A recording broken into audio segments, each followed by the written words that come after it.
Alors pour nous, il y a deux catégories d'acteurs. Il y a les rois et les pirates. Les rois, ce sont les entreprises établies, celles qui ont réussi, qui sont leaders sur leur marché. Et les pirates, ce sont les startups, celles qui veulent réussir, etc. Alors, ce qui est marrant, c'est que les rois veulent devenir pirates et les pirates veulent devenir rois.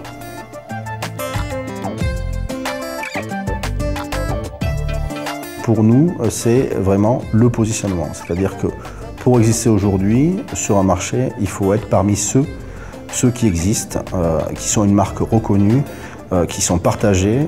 Voilà. Concrètement aujourd'hui, la barrière à l'entrée pour réaliser des produits d'un point de vue technique, elle n'est pas si énorme que cela. C'est surtout le positionnement produit, le fait d'exister au niveau national et international, c'est-à-dire d'être globalisé, qui va faire la différence et d'avoir une proposition de valeur qui est extrêmement forte et qui est partagée, qui est lisible. Voilà. Donc il faut être assez radical et taper fort dans sa communication pour exister, parce que c'est là-dessus que ça se joue.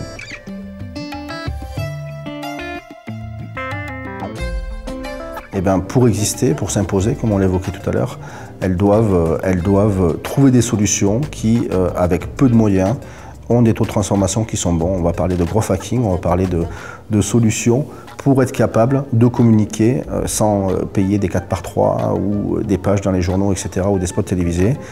Ça peut passer par des formes de partenariats intelligents.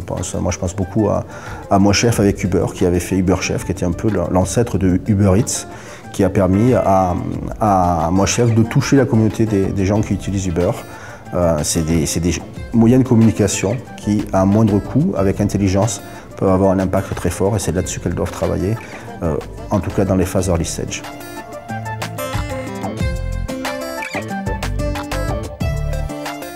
Nous intervenons pour la première fois à Futurapolis, à Toulouse, parce que nous jouons ici à domicile.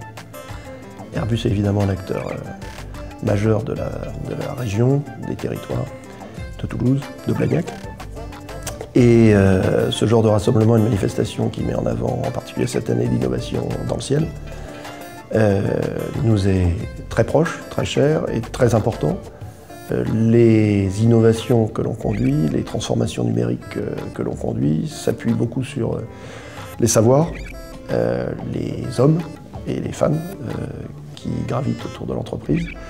Et autant il était évident et facile d'attirer des ingénieurs d'aéronautique, autant aujourd'hui les sources d'innovation et les sources d'innovation numérique se sont extrêmement diversifiées, les talents se sont diversifiés.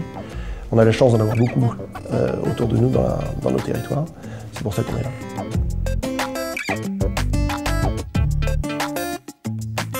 La digitalisation, effectivement, est un sujet très difficile en termes de communication. On expérimente beaucoup, donc on a commencé, je dirais, comme un chantier de changement et de communication normale, et on a assez vite atteint les limites de l'exercice, à la fois parce qu'il a fallu nous-mêmes définir le sujet de ce qu'était la transformation numérique pour Airbus, le contenu, alors que sur beaucoup d'autres sujets c'est beaucoup plus naturel, notre politique produit, notre politique de ressources humaines. Quelle est notre politique d'Airbus à la transformation numérique? Il a fallu créer le contenu.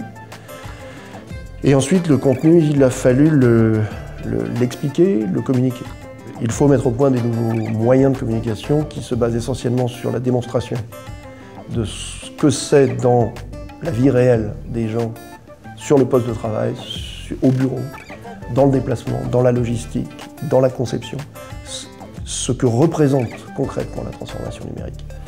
C'est-à-dire beaucoup de ce qu'on appelle des proof of concept, donc des démonstrations, des prototypes, mais également des prototypes qui créent de la valeur, et communiquer énormément sur ces expérimentations réussies. C'est par l'exemple, c'est par le bouche à oreille entre opérateurs dans des fonctions similaires que se fait avant tout la communication de ce changement qui révolutionne en fait la manière dont les gens travaillent.